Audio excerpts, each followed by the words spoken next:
It takes at least 2 months to cultivate a habit. That's a general thumb rule.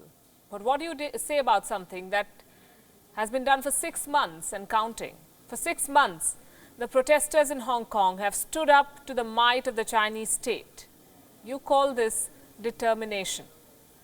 In April this year, Hong Kong brought a law to change extradition rules. The law was widely criticized, but the Carrie Lam administration went ahead with it. The government in Hong Kong is and was acting at the behest of China and not for the people of Hong Kong.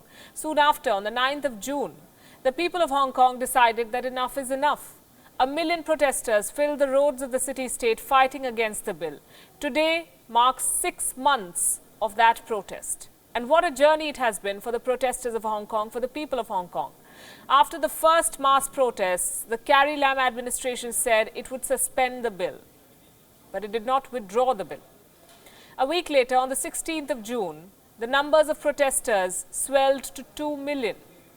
But the government, aided by the PLA, the People's Liberation Army of China, thought that they would overpower the protesters. Tactics to scare them and attack them followed. But the protesters were prepared to take the battle head-on. On the 1st of July, hundreds of them occupied the Hong Kong government's headquarters. This was a movement that wasn't going to die easily. China wasn't playing ball. First, men wearing white shirts started isolating and attacking protesters outside the Wion train station. Instead of intimidating them, the attacks ended up galvanizing the protesters, even hardened some of them to respond to oppression with violence. Normal life spiraled out of control. The economy came to a standstill. Soon after, Hong Kong's police started using severe anti-crowd measures. Students were shot down. Police attacked protesters in all public places, schools, colleges, malls, railway stations. By September, police had started using a blue dye spray to identify protesters and deal with them individually.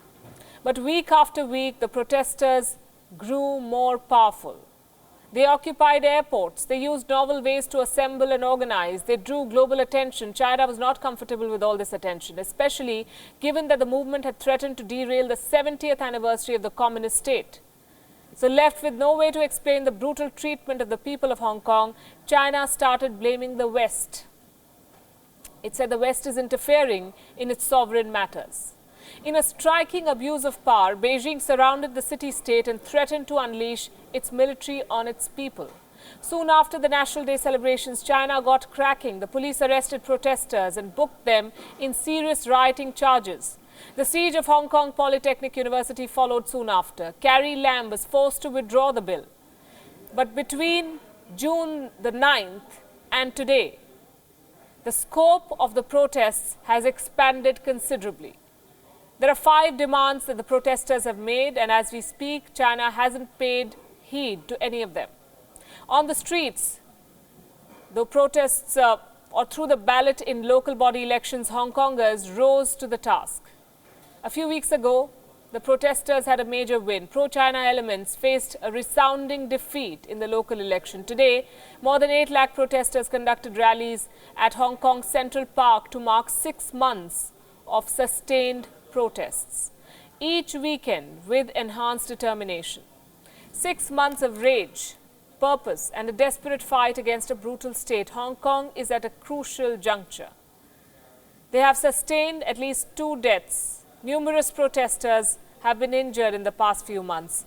More than 10,000 tear gas canisters have been fired. More than 6,000 protesters have been arrested. Yet the fight for autonomy continues in Hong Kong.